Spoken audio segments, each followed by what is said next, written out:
Hi everyone, welcome back to my channel and welcome to today's tutorial. And in today's tutorial I'll be sharing with you guys how I made this outfit that I'm wearing with a rolled collar. And if this is something you'd like to learn, please stay tuned. Please subscribe to the channel, drop a comment, turn on your notification, and let's just get right into the video. So first of all, we'll start by taking our measurements, which are our chest line, our bust point, our under bust point, our waistline, or our half cut, and then I added 2 inches sewing allowance, which I'm going to trim out if it is too much or excess. We're just going to roll our straight line, which we're going to take every other measurement on it, just like so. After doing that, I'm just going to mark my shoulder divided by 2 and also on my chest line, and I worked with a neck width of 4 inches and depth of 3 inches. If you want it to be very wide, you can work with a neck width of 5 inches or 5.5 and neck depth of 4 inches. I worked with a shoulder slant of 1.5 inches. I'm just going to connect that to the neck just like so and run a straight line to the chest line, which I also marked the shoulder measurement. So whatever that is left after my shoulder slant, I'm going to divide that into 2 just like so, because I want to get my armhole curve. You know, our armhole are not straight.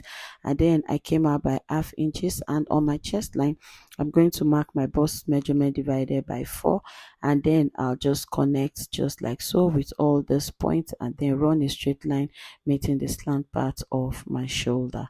So I'm just going to take my label, which is my chest line, my bust line, under bust line, waistline, and of course the allowance. On the bust point, I'm doing my nipple to nipple divided by 2 plus 0.5 inches. On the under bust, I'm taking out the 0.5 inches down to the allowance. I'm going to roll a straight line just like so, connecting all of these dots together, and then run a slant curve meeting the midpoint of the armhole just like so. For the side bust, I'm coming in by 2 inches. You know, that's the fullest part of the bust, and then I'm using my curve ruler to make a deep curve. If you're using your free hand, just make a deep curve just like so. And then I came down by 1 inch, so I can make a demarcation between my side bust and that of the center bust. So now I extended by 0.5 inches, which I connected back to the armhole line, and after that we're done, we're just going to take our body measurement and then roll a straight line. This is for the front. This part I'm asterisking, like this is the part I'm just going to cut out so we can, see what the center and the side front actually looks like. So we'll just cut out and we're done with our front drafting. So after drafting this, I'm just taking the neck out. After doing this, we'll go to the back. For the back, I came in by 2 inches. This is for the zipper. So if you want to work with a zipper of 1.5 or 1 inches, whatever that works for you, it's completely fine. And I worked with my chest line, my waistline, and then the allowance measurement. That is what I actually worked with for the back. So we're taking all of those measurements again, and then we'll rule our straight line before any other measurement can be taken for the back. After that, we're working with the shoulder divided by 2. I took that to the chest line and then stepped down by 1.5, a neck width of 4 inches, just as we did for the front as well, and then a neck depth of 1 inches. Whatever is left, we're dividing it into 2, but this time we're not coming out by 0.5 inches. On our chest line, our bust point divided by 4, and then we connect just like so. Like I said, I came down by 1 inches for the neck depth. After that, our nipple to nipple divided by 2, and then I came down by 1.5 from the chest line to create a dart for the back part. And after creating the dart, I divided 1.5 for the both sides for the darts, so it will have a cinch back. And then I'm just labeling so you know the lines we are working with. After doing that, on the waistline, I came in by 0.5 0.75 inches because I don't want the zip to be bulging out. I want it to be lapped. After doing that, for our roll collar, there is an opening depending on how open you want it to be. I just came down by 1 inches from my chest line down because I didn't want mine to be open. If you want yours to be very open, from your waistline just come up by 1 inches, and then you make a very deep curve, like whichever way you want it to be. I don't want mine to be open. And after making your curve, you just run a slant anywhere and just give in about 0.25. That so that back will be very it will lap because there's an opening. If you don't create this gap like that, like it will bulge out. And after that, we are just done with our back drafting. We're just going to take our body measurement, and then we're just going to cut out. No matter how deep your own back is, please don't forget to create that 0.25. You're sharing 0.5 inches for both sides, which is 0.25 for the both sides, so your back will not be bulging. So I'm just going to fold that and then use my tape to hold it, and then open my back that just like so, and then cover it up as well before I'll start cutting on my main material. So after doing that, the next thing we are going to do for our rolled collar, we're just going to join both our front and that of our back together. We're joining the shoulder together because if we don't join the shoulder together, we'll not be able to ascertain the length of the collar. But before I do that, I had a shortage after I created the dart on my shoulder. So whatever shortage you have, you're just going to fill that shortage back, else your collar will not be able to lap very well because there is an opening. So I'm using my free hand to connect whatever that was missing together, just like so, and then I'm just going to cut out just like so. And after doing that, the next thing, I'm using my tape to check exactly what I have. Please don't keep your tape straight, just keep your tape curved, just as you see me doing. And please don't take the tape to the zipper part, just as I did. No, that's a mistake. Now whatever, I had 15 inches, so we're just going to mark. So if you have 15 inches, you're just going to minus your zipper, whatever you have, even if it's 30, 20 minus your zipper. And then I worked with a width of 5 inches. I'm just going to rule a line just like so, depending on how big you want yours to be. I wanted mine to be bold.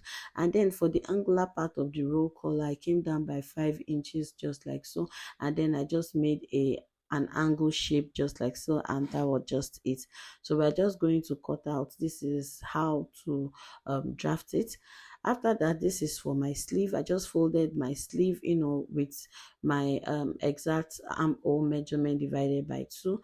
I came down by 8 inches, but the one I'm using, I worked with 7 inches.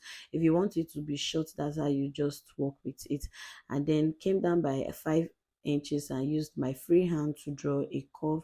I marked my round arm measurement divided by 2. So I'm just checking if it's exactly what I have around my armhole. So I'm just going to cut this out just like so. This is for our basic short sleeve. After doing that, I'm just going to divide the midpoint into 2, and then created a dart of 2 inches because I want to do a splash and spread method, because the middle needs to be pleated. So I'm just going to open just like so. You are opening from the top and not the down, please.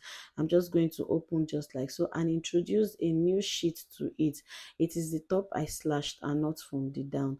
And then you can give a spacing of 1 inches, 1.5, 2 inches, 2.5, like whichever that works for you, but it shouldn't be that open because we are actually pleating just on the middle part of the sleeve, of this short sleeve. So we're just going to do that.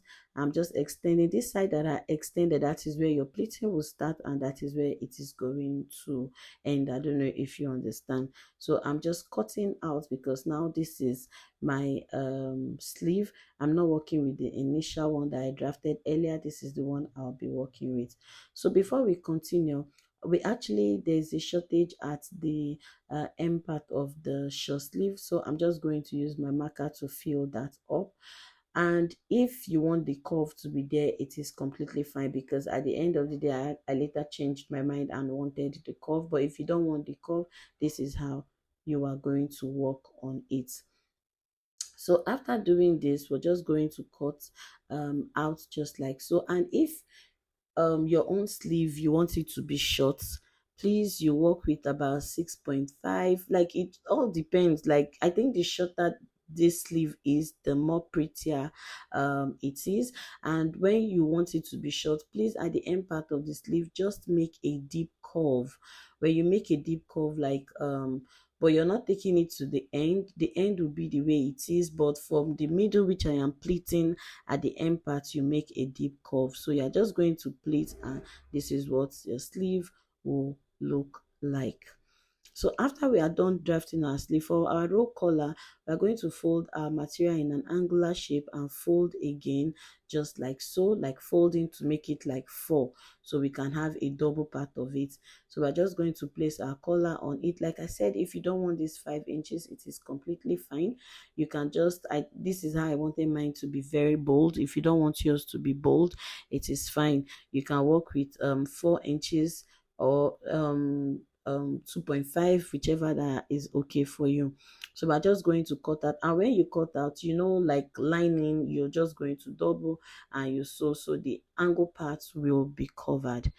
And now this is for the down part of our gown. You know, we actually cut the upper bodice. So I did a freehand for the down bodice. This part is the part you're just going to join to the upper body, so your gown will be complete, since we did not draft a straight gown. So now for that, you're minusing your upper bodice. Now my upper bodice, my half cut is 19. So you're just going to minus your 19 or your 20, whichever you're working with. And if you know that the full gown is 40, you are going to do minus 19 to get your 40. Like wherever it is, you're just going to mark just like so. That is what I am doing. And then you take your waist measurement plus your sewing allowance. You come down by 8 inches for your hip line. You take your hip measurement and the full M, and then you're just going to curve just like so, and then you cut out. Now, after you've done that, we're taking our nipple to nipple divided by 2, because we want to make a dart for the down part of it. So the dart is going to match with the princess dart which we have done for the upper side. Now for the back side, we're just going to transfer the front side to the back side just like so, leaving about 2 inches sewing allowance, zipper allowance, just as we did for the upper back when we were drafting. And then we're just going to cut out. Like this part does not need anything basic. Now, the only difference for the back and the front is that after we've notched, to know where our dart will be, for the back, you're just going to step down by 1 inches just like so. Now, this is to enable the zip to lap very well. You can step down both for the back of the skirt and that of the upper body. So this is what all we have drafted looks like. This is for our short sleeve. This is the part we're just going to pleat. I created a notch so I'll know where it is. This is for our back, our side bust, and also our center front. So after doing that, I'm just taking a mark where I'll know where my breast pad will start and also stop. That's why I'm creating these notches, so I don't get confused. From the chest line, I came down by like 0.75. I didn't want it to get to the chest line, or by 1 inches. So now for the joining, we're just going to do the center front and that of the side front together. Like I said, I added breast pad, and then you just place the side like this and that of the other side just like so. Whatever you do for the main material, you're also going to do for the lining as well. And for every other part, we are going to turn them with lining. So this is what it looks like after I've added my breast pad. So now I'm just going to place my back on it, because I've also gone ahead to line in my back as well. You can see that the V at my own back isn't that deep, because I didn't want it to be deep. So if you want yours to be deep, there is nothing different you're doing, just make it deeper. Come up by 1 inches from your waistline, or whatever you want, whichever, or 2 inches, it will be fine.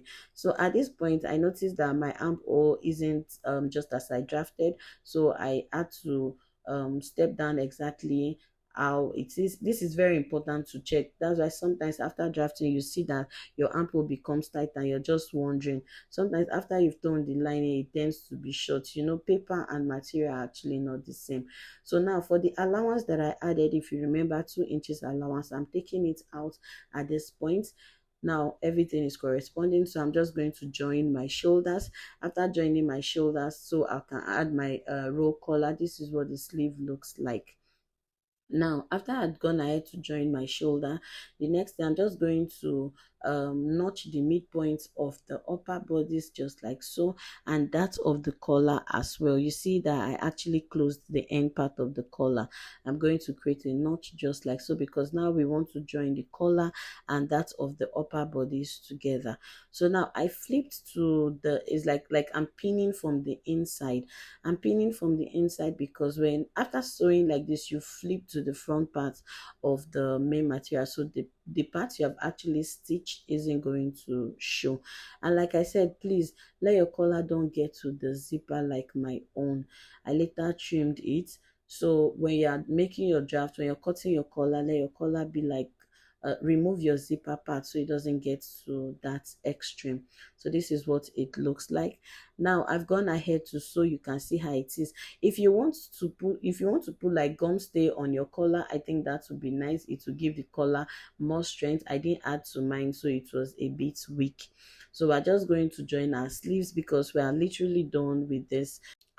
So after that, this is the short sleeve that I said you can make a curve and also make a print. I added collar stay to it so the center part will be hard. So this is what it looks like after I've joined. This is actually the short sleeve that I worked with, and this is what our dress looks like. So this is what it looks like after I've worn it on my body. You can see that the sleeve is actually no longer, I didn't use the long one, and you can see the boldness of my collar. If you don't want yours to be this bold, it is completely fine. Work with what you want. And if you want your back to be very deep, work with what you want. I actually wore this to church, so I didn't want it to be revealing. So thank you so much for staying to the end of this tutorial. Bye for now. See you in my next video.